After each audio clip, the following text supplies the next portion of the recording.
right, welcome everyone. We're Semblance of Sanity. I'm Caleb. I'm Jacob. And we're here for Shinsekai Yori, episode 4. Exposition time. Yeah, it's time to learn some things. Will we? We'll find out. The main thing that we're really excited about is that this thing is like a key, like an opening point to potentially the entire show's conflict.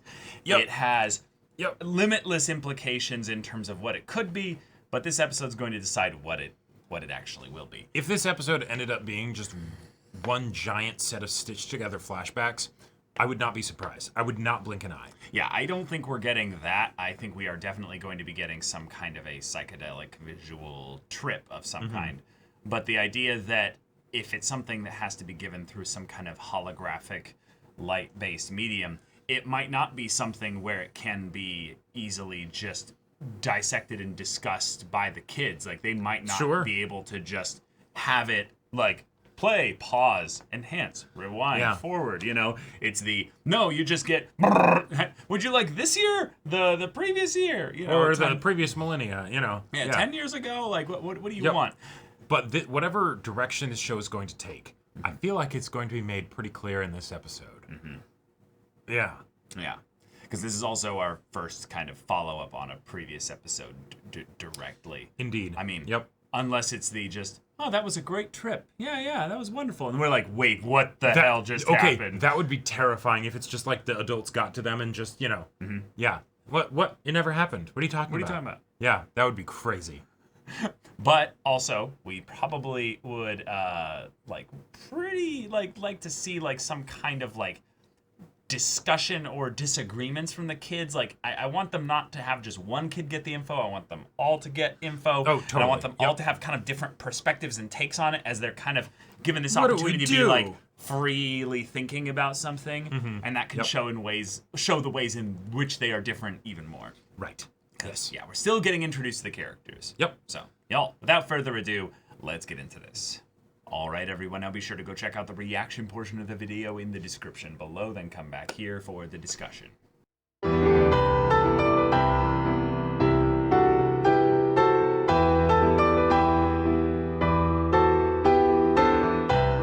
Well, that's terrifying. Yeah, we just went from, like, we're learning about the world to, oh God, yeah, the stuff we expected to be about the world, it is that.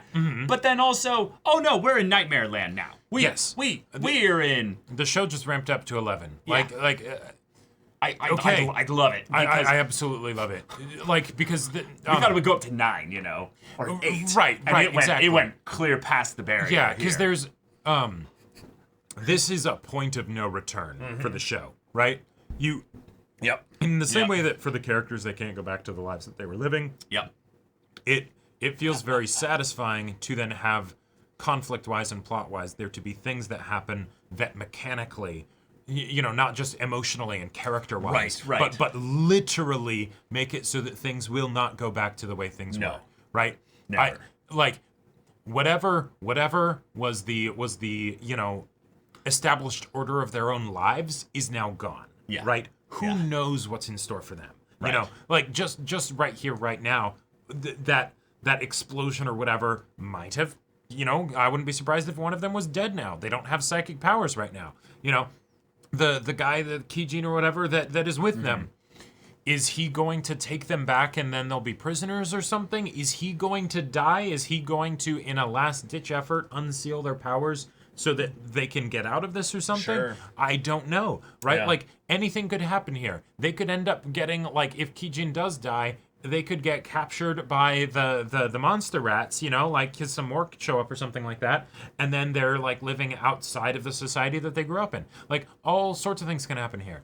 And, Yeah, we're just reeling from the fact that the show basically gave us the first half of the episode entirely in an exposition dump from this terminal thing, which I loved the almost the comedy, the bleak comedy of the kids were gonna tear its skin off, and then it's like, okay, I'll give you the info. Right. You know, it's like it bypasses the very, like, natural problem of, like, wait a minute, this would be secure information. They don't, Are you 18 years old? Do you have a driver's license? Do you have Right. medical No, records? they don't have any of that stuff, but they do have psychic powers. And, that's just sort of a nice way to reinforce the terror of the situation and that, psychics are terrifying. And yeah, the kids could end up being that terrifying really quickly. Mm-hmm. But I loved the idea of it literally asked them, do you have like a school ID? And I was literally waiting for Shin to be like, right here. And be like, okay, yeah, I'll tell you everything. Right. This is odd. You shouldn't have that. But you definitely shouldn't be here, but okay. All right. And the adults respond immediately because, of course, if one of these things ends up getting discovered and starts giving out information and stuff, someone is going to be en route. Johnny on the spot, yeah. Yeah, very quickly to resolve the situation. Awesome. I love that they literally sent, like, Monk Black Ops kind of, like, really terrifying, like, I burn first and ask questions later. Yep. And the fact that he was able to then basically, while doing that, give them the very obvious shtick of, that was a demon, this is a problem. And then Shun's like, lies, but was it really? And he's like, well, shit, okay, I got my dolls here. You guys need to do Get this rid here. of your powers and all that because stuff. of the way that the kids are, as we've been told now, genetically modified, educated, and in some ways potentially even brainwashed, they listen. They don't resist. They don't put up any problems. I really like that because they've already been experiencing over the course of probably thinking and feeling about all those horrible things that they went through. Yeah. Their insides just turning on themselves as they're like, this is wrong. In addition to them being kids. So, Yeah. while maybe plot-wise, if you just rush to them being like, all right, we're going to rebel now, sure, that would move things along faster, but that wouldn't make sense for them as characters, right? Because they just got dumped with all this information. Yeah, they're in shock. They're in absolute shock. So the idea that then they would get to a point where then they could be like, do we do something about this? That's a whole other conversation. Whole other thing. Like, just given how Mamoru responded to this very naturally of just like, stop talking. I don't want to hear this. I don't want to know. Just end it, please. No more, right? Yep. Of course. Because they're little kids, right? Like, how are they going to be able to deal with something like If that? anything, it's the eerie thing that Shun was so calm the whole way through. Just a little thing that the kids are not all going to end up the exact same way through your education and or genetic tampering. Right. People are different. People are unique. Some people are going to be able to stay calm in the midst of that and ask really pointed questions and be like, no. Keep answering that question there. Yeah. You better give me some answers here. Also, so this was just really fun to see. Yes, they all responded very differently. Exactly how we kind of wanted. Right. Yeah. And another thing that I got to say that's really cool about, the genetic modification and things like that. This episode had a ton of exposition. Exposition can be clunky. It can be hard to work with. And it can be really hard to have your audience retain the information that you wanted to communicate. Very true. Unless you make it immediately relevant. Yes. So having Kijin then show up and then see all the mechanics of the stuff at play where it's like, oh shit, the demon Minashiro made the illusion of a mother and her baby as he was burning it. And so then he's having a bit of the death of shame set in because it's like, oh God, did I attack a human? Basically a human. Right, exactly. So we get to see the mechanics of it at work. The idea of like PK users can actually do a hell of a lot more than just basic telekinesis. Then we see, when he gets attacked, he summons this tornado black hole thing and then conjures an image Grim of Grim Reaper or whatever. Yeah. Whether that was even a literal Grim Reaper or just a metaphysical representation of what death on a massive scale looks like. Right. Yeah. Who knows? Weird shit happens because this is what a unfettered psychic PK user is capable of. Yes. Right? So all of these things to keep things moving and exciting in addition to the exciting nature of the reveals that were happening. Yeah, and it's not even over. Nope. They're still in the middle of the shit. We went from nightmare to nightmare. We went from the information being given to them of what it would be like to have the skies choked with flies as death came about in such a massive way. Then having them smell, see, experience it when the monster rats were just absolutely decimated right in front of them. The ash that sets in, and it's like, that's probably because of the shit that he just pulled, Yeah. And then the idea that over the course of history, the human subconscious basically went rampant with a whole bunch of things, and now we are the way we are. Yep. The idea of the almost cartoony, silly idea of the balloon dog being this story that they told in the previous episode now potentially coming about, not even in a logical way. Like, I have no explanation that makes sense other than that was conjured out of their nightmares from the reaction to this horrific thing a balloon dog just came out of the mound of corpses. It didn't look like a monster rat. Right. Like, theoretically... It doesn't make sense, like Shun was saying, as to why a creature would even have something like that as a... that's a great point. Right. That's a much more exciting explanation than what I had. I thought it was just something where some of the monster rats had balloon dogs with them as, like, attack animals. And then it's just, that one survived, and then it detonates, as it's crawling out of the mound of bodies or something. Do you want to hear something really fucked up? What? Like, really fucking dark? So, we've now seen monster rats in two statuses, basically, right? Yep. We've seen docile and aggressive. Yep. Docile ones worship...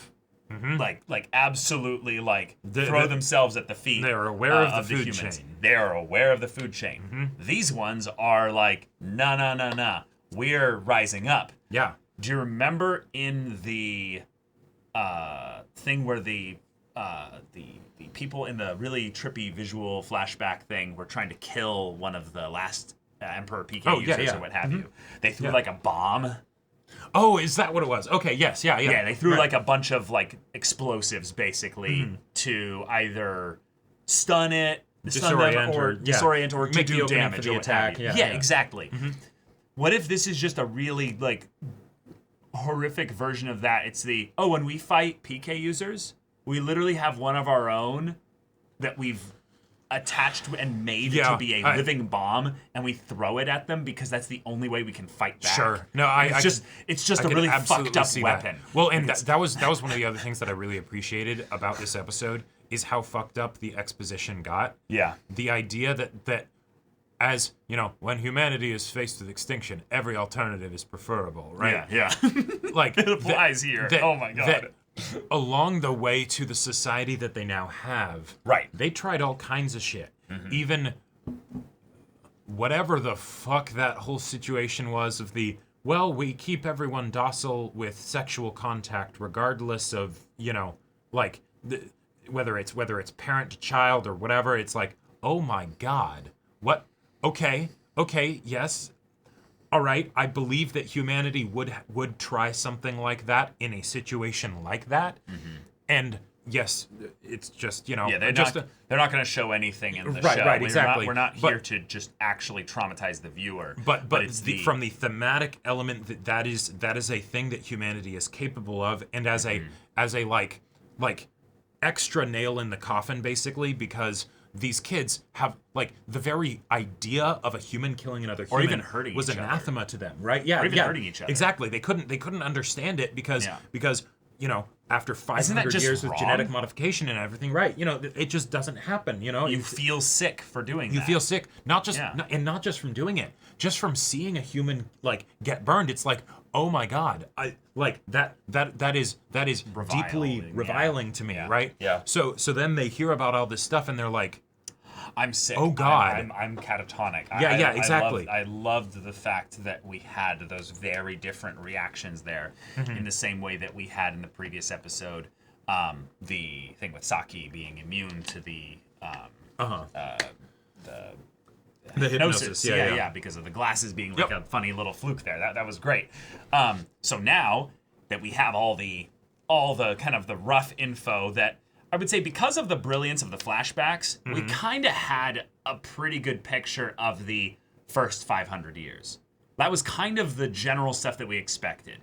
Humanity fell apart, went to war, bombs went off, population was dramatically reduced. We've been isolated into different factions and groups, and this is the remnants of a small faction that are cloistered away in a specific area of Japan.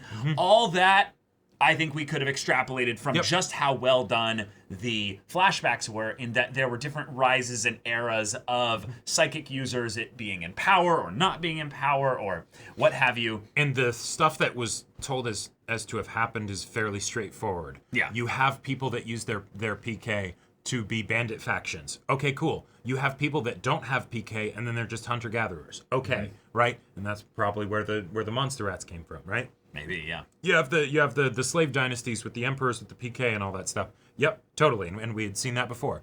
And then, yeah, you have the group of people that manages to hold on to some of the stuff from the, the previous era. That might be all Yep. we have left. And that might be really where we're at. Right. I really think there's a possibility that the monster rats are one of those four. They're either distinctively set apart as being both the hunter gatherers and the slaves, and it's the idea that like that's the reason why some of them are aggressive and then some of them are Oh yeah, actually some of them are docile. No, that's a great point, because if the non-humans, right? Because if you have PK, I could see that being something where then you kind of are naturally resistant to the potential forced evolution, of that the could human be happening. subconscious thing that happens Right. when the powers are rampant. Exactly. Yeah. But if you're not, Yeah. then maybe that happens, and this is the natural way in which it happens. It's like an emergent property, where it's... But there is genetic modification on the table. No, there is totally genetic modification on the table, right? And we know that's happening with the PK users in this current society. But that would make a lot of sense, because the aggressive monster rats seemed like a hunter-gatherer. Well, they also, they were, Right, they they were had bows built and arrows and all different. that. They were too. also built They different. were actually bigger. They actually walked with a little bit more intent and stuff. Whereas And if you think about the behavior that would have been trained over the course of centuries of existence, Moving you have as a people pack, moving as a pack and hunter-gatherer, all that stuff, and then you have people that Trained are with weapons. Oh God, I hope the God Emperor doesn't smite us. Right. Then you would learn Prostrate, very quickly. prostrate. Just hope that's enough. You know, just clap for 3 days. Yep, exactly, right? Yeah. That's I just love the way in which, because the world has been turned inside out, flipped all the way over, all the stuff that has been flashbacks in the beginnings of the episodes are now tied into a relatively cohesive picture in a very short amount of time. That's really impressive, and it's engaging because, like Jacob said, all this is immediately relevant because the traces of that dark past are still being felt today, even if it's in a society of suppression and repression. There's not any reason as to why this society would have any long-term problems, I would say, if these kids didn't find this info. right, exactly. Morality of the society aside, it would continue to exist probably pretty effectively, right? Right.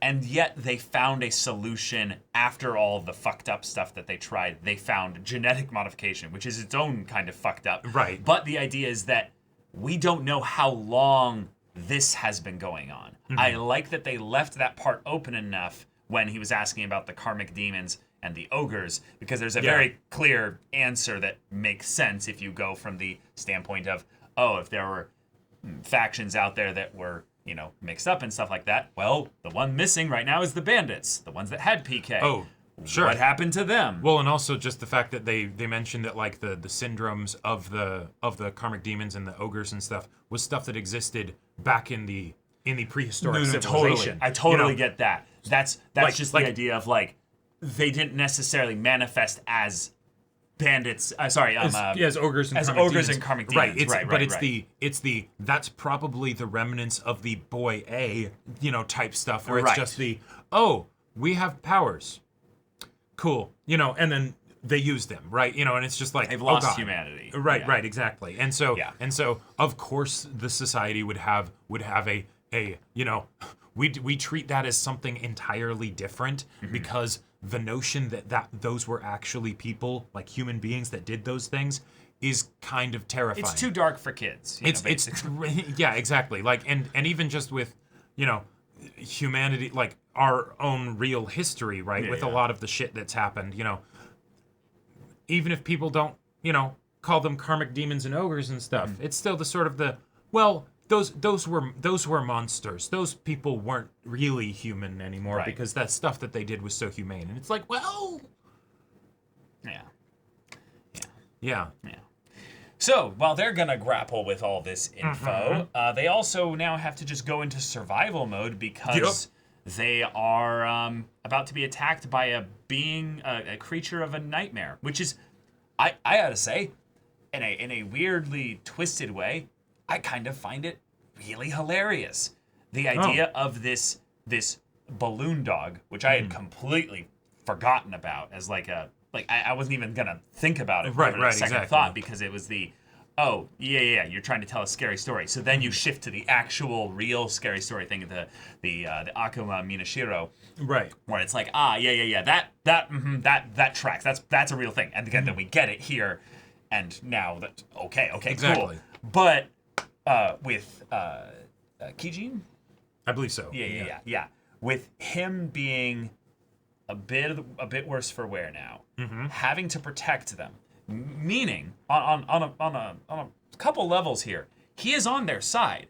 He does not want them to die. Yeah. This is not something of where it's like, oh, if one of you dies, that's okay. I think he genuinely put what was that, Mamoru?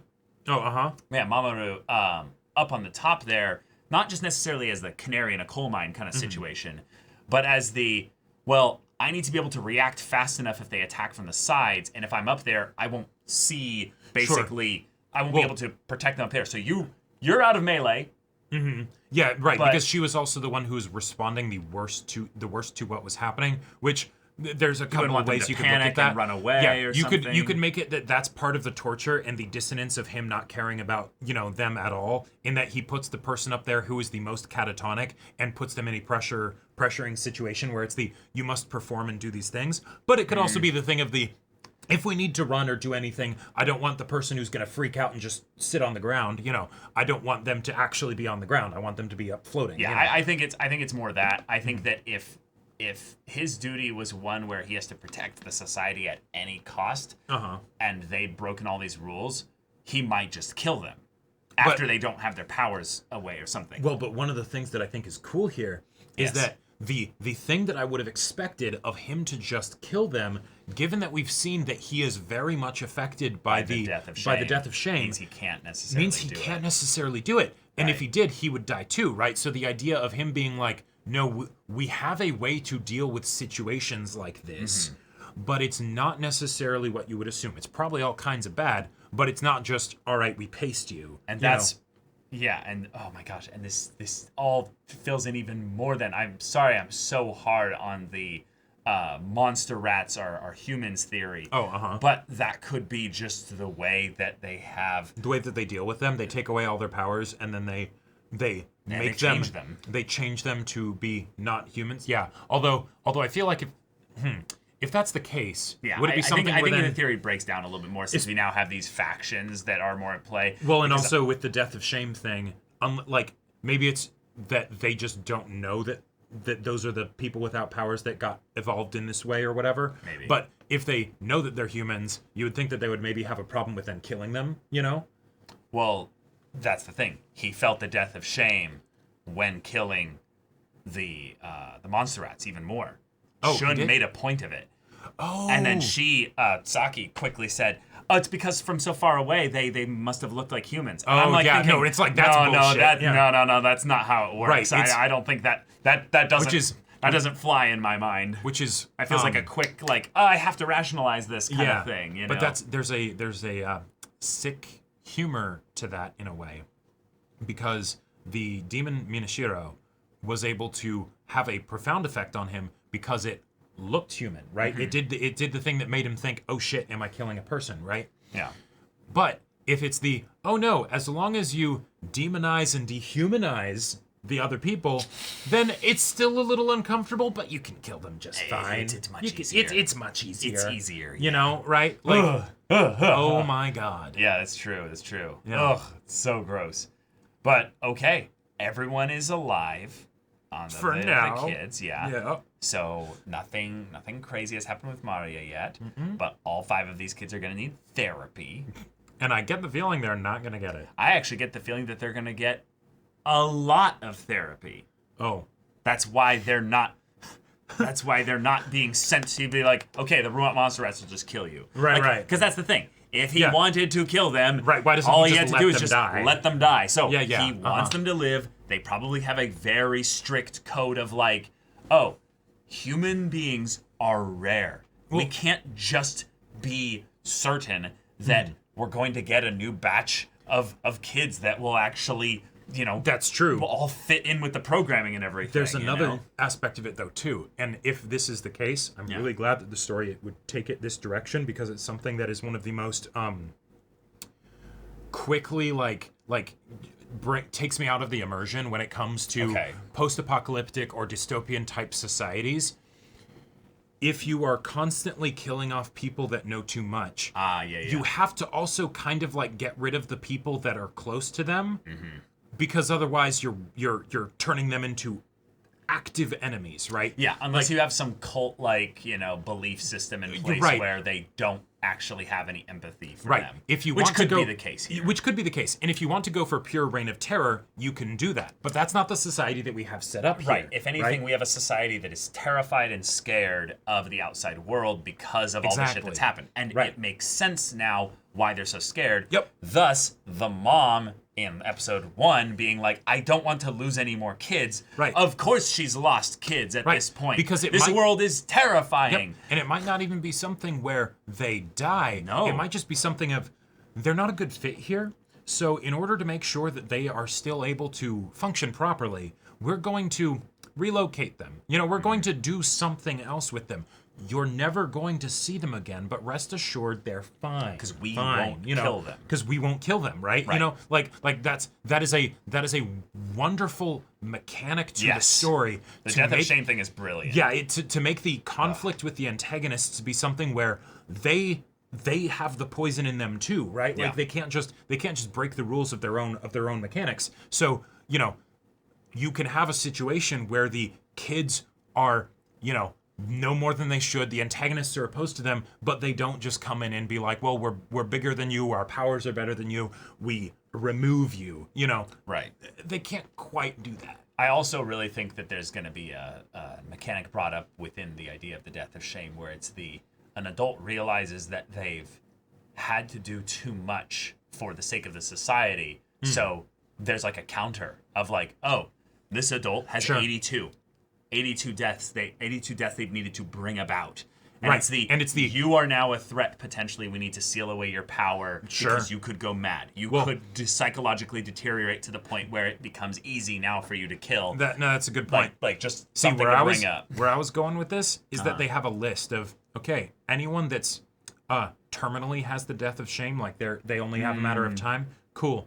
Here's a list. Can you get rid of as many as possible before you you're bite already the a bullet? lost cause. We'll just right, exactly. Your sacrifice is honored, and now could you just do a bit more since your hands are already dirty? I honestly think that's actually a really there's some problems with that. I would say that they probably don't do that to problematic children. They probably do that to adults that have succeeded in in the society and all that stuff. They've been able to adjust, and they're still problematic. Right. And it's the thing of where it's like, okay, cool. So we don't want to just give you a weapon, basically, and say, go out there and keep the peace, because you could just eventually be a problem. Exactly. The society wouldn't actually function. Eventually you'd roll, the really bad result, and it would just, everything would fall apart. So I think they've actually, got some really good setup here as to where the death of shame can be something that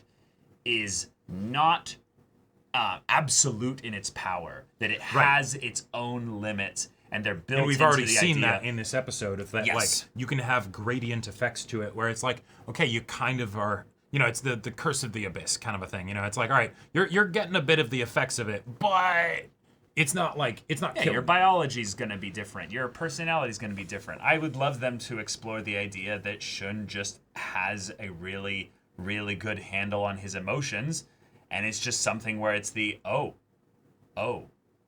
okay, gotcha. Yeah, you just Shun maybe just feels like an outcast. He's like, I don't feel like I fit sometimes. You guys react strongly to these things, and I'm like, I don't.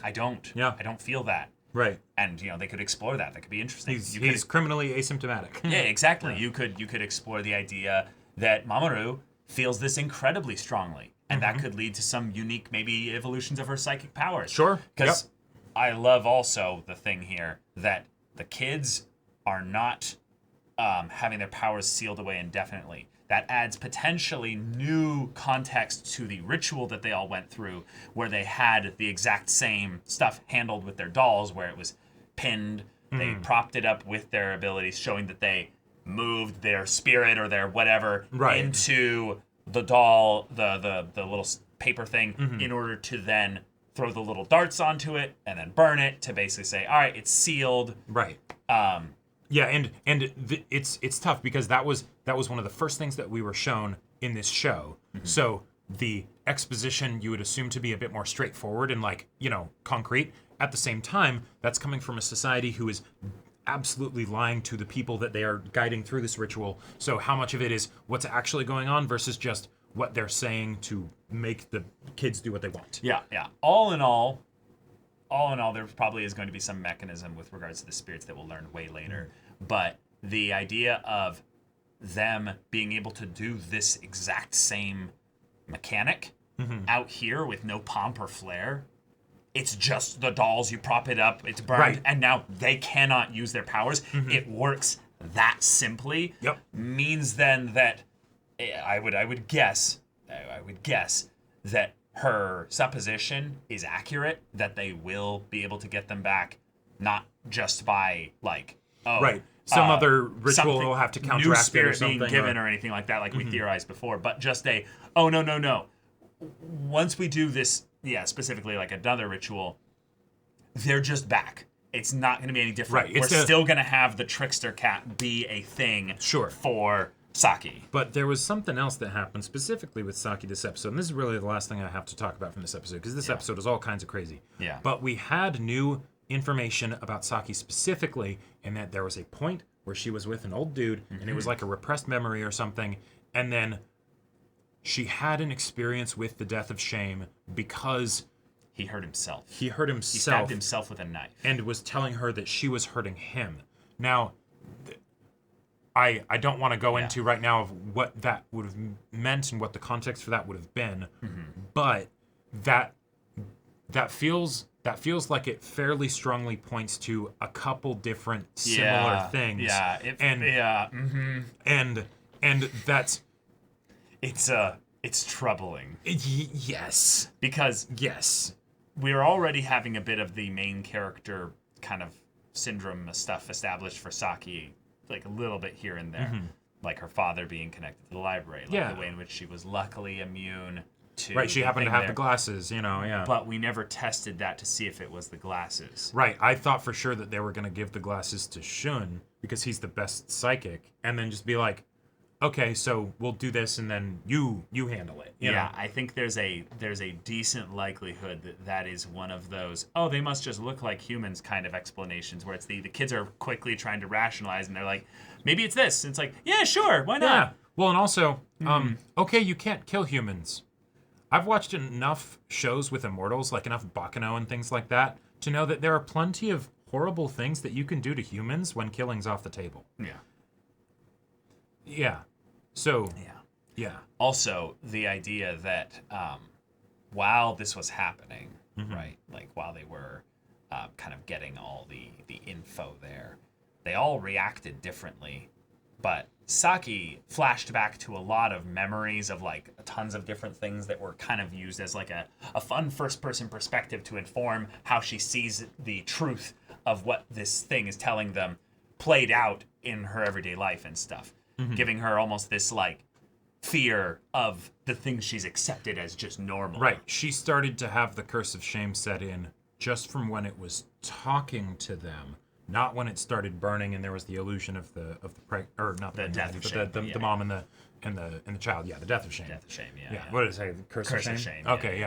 Yeah. But I love the idea though of the thing you're bringing up of the what does this imply though, that potentially because of the trickster cat, this thing that's been kind of set up since the beginning of the show as this way in which her abilities are different, her psychic connection is different, her thing that will make her be a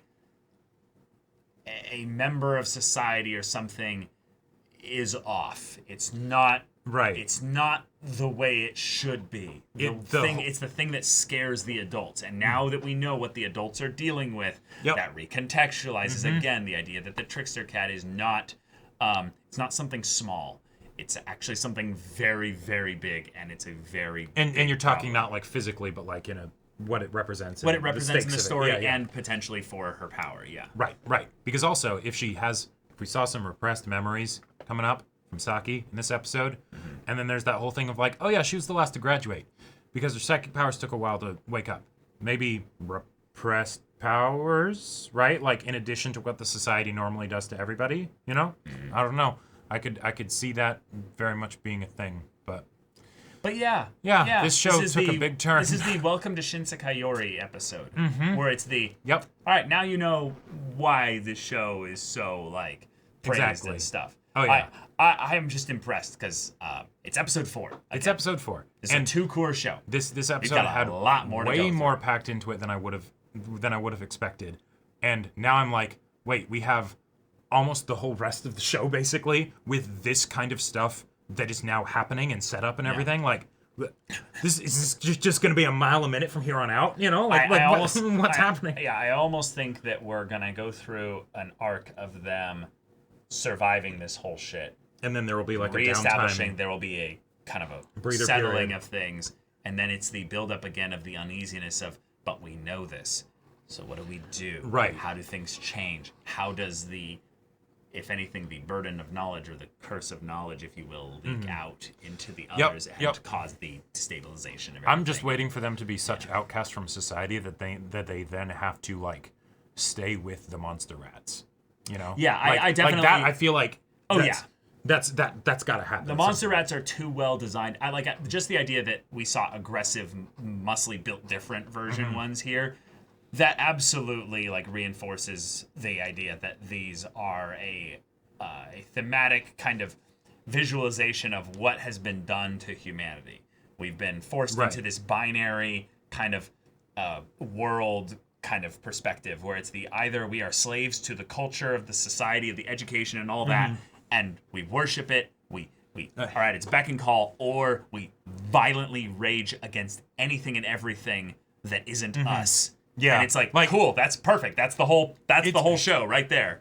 Yeah. And thus I do want a monster rat friend. I want a monster rat 100%. friend that's like adorable, and we have to protect them, and then obviously we're gonna get our hearts caved in when they get horribly torn to pieces. What I want to see is that whoever of the kids are alive at the later points, end, right? or the later parts, yeah. They end up living with the monster rats. They reconcile the peoples basically, Yes. and then the monster rats and some of the kids and the humans and stuff end up joining forces to row fight the power and fight back against the established society. I feel like fighting back against the established society isn't the call here. They need to save basically save basically the adults by providing an alternative. Sure. And the adults are going to not be cool with that. Right.